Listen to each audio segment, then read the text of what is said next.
Here's what's crazy. What we do with some of our oppressed populations related to mental health is unconscionable. Conscionable.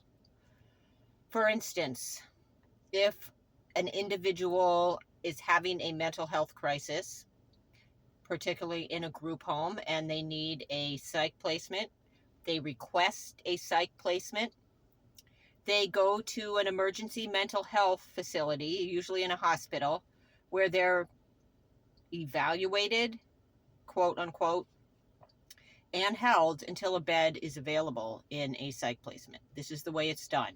Now, the time that they spend in these emergency mental health rooms or spaces can be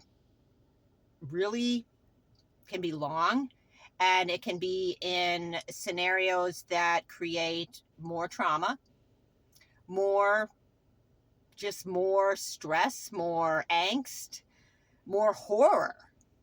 Listening to people that have different levels of mental health issues. For someone who has a level of disability that is waiting for a psych placement, is faced with listening to rantings, and God bless them, of someone in a mental health unit that, it's probably traumatizing them based on their lived experience.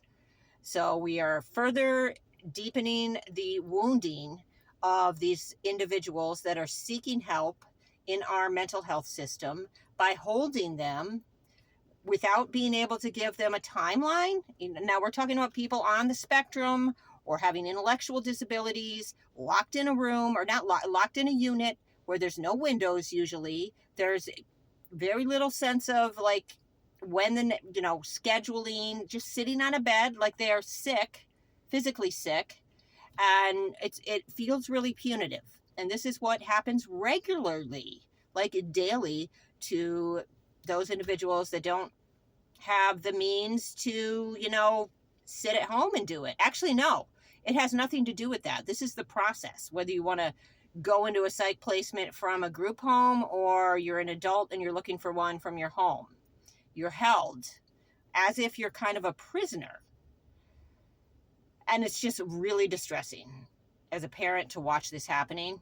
I will say, when my kids were little and I could be with them during this time, that helps a little.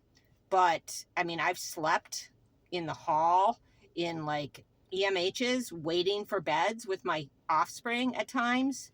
And then Mass Health developed this whole program where you could basically wait at home, but that's only for under a certain age group, and I'm not sure they can implement that in group homes. So this is one of the huge inversions of our system.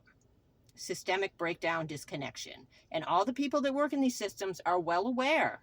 They hate it too. So what is going on?